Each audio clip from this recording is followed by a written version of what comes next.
Hello সবাই কেমন আছেন? আজকে খাওয়া দাওয়ায় ছিল বেগুন ভাজা, আলু ভর্তা, পালং শাক ভাজি আর ভাত। শীত তো অলমোস্ট শেষ হয়ে আসলো, পালং শাকও অলমোস্ট যাই যাই বলে বিদায় নিচ্ছে।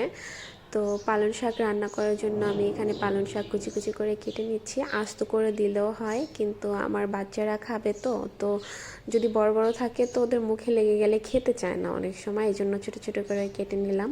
আর এই সাথে বেগুন ভাজা করব, তো বেগুন কেটে নিচ্ছি। আর বেগুন কেটে নেওয়ার জন্য আমি এখানে চিন্তা করতেছিলাম বেগুনটাকে কি 3 ভাগ করব নাকি 4 ভাগ করব। 3 ভাগ করলে বেশি মোটা হয়ে যাচ্ছে, 4 ভাগ করলে বেশি চিকন হয়ে যাচ্ছে।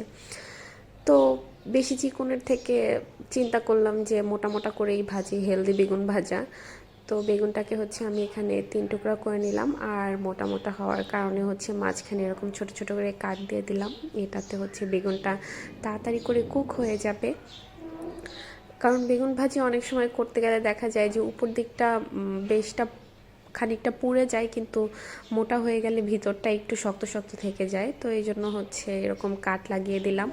আর এই তো পালং শাকটাকে আমি আগে থেকেই সিদ্ধ করে নিয়েছিলাম। সিদ্ধ করে নিয়ে এখানে আমি বাগার দিয়ে দিলাম পেঁয়াজ আর রসুন দিয়ে। আর আমি শাকে কোনো ঝাল দিই নাই, কারণ আমার বাচ্চারা একদমই ঝাল খেতে পারে না।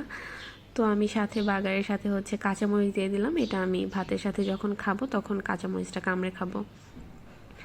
আর এই তো এই পাশে আমি বেগুনটাকে মরিচ মাখা করে নিলাম, হলুদ মরিচ লবণ দিয়ে। আর একটু তেল দিয়ে একটা পেস্ট বানিয়ে নিয়ে ওইটা আমি বেগুনের সাথে মিক্স করে নিলাম। আর এরপরে বেগুনটাকে প্যানে দিয়ে ভাইজা নিলাম। বেগুন ভাজতে গিয়ে কি এক অবস্থা, বেগুনগুলা পুইরা ফেলাইছি। বাট যখন খাইতে যাই তখন কিন্তু বেছে বেছে এই পোড়াগুলাকেই খাই, কারণ পোড়াগুলা বেশি মজা লাগে খাইতে। আর এই পাশে আলু ভর্তা করে নেব। আলু ভর্তা করার জন্য আমি ধনিয়া পাতা চপ করে নিলাম।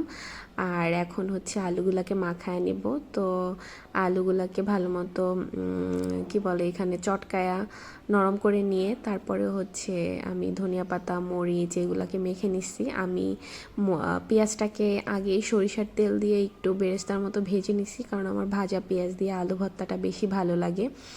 তো এরপরে সব মিক্সগুলোকে একসাথে মিক্স করে তারপরে আলুর সাথে মেখে নিলাম সুন্দর করে। তো আলু ভর্তাটা দেখে আমি যখন ভয়েস ওভার দিচ্ছি, এখন আমার দেখে মনে হচ্ছে আমি আবারও ভাত খাই, কারণ আলু ভর্তাটা এতটা অসাধারণ লাগছিল খাইতে, খুবই মজা হয়েছিল।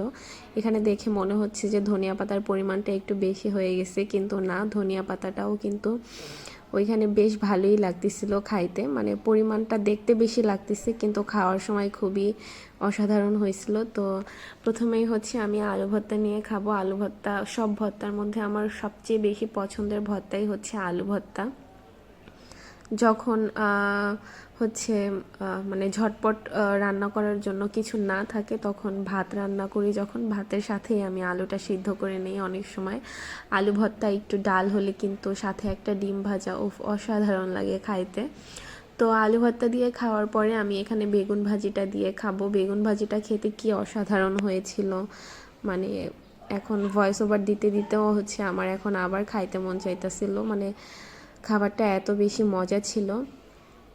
তো এরপরে আমি এখানে খাবো শাক দিয়ে পালং শাক। পালং শাকটা শীতের সবচেয়ে পছন্দের শাকের মধ্যেই আমার পালং শাক। পালং শাক খেতে আমার খুব ভালো লাগে, আমার অনেক পছন্দ। আমার বাচ্চারাও অনেক পছন্দ করে পালং শাক খেতে। তো শীত তো অলমোস্ট চলে যাচ্ছে, পালং শাকের সময়ও শেষ হয়ে আসছে।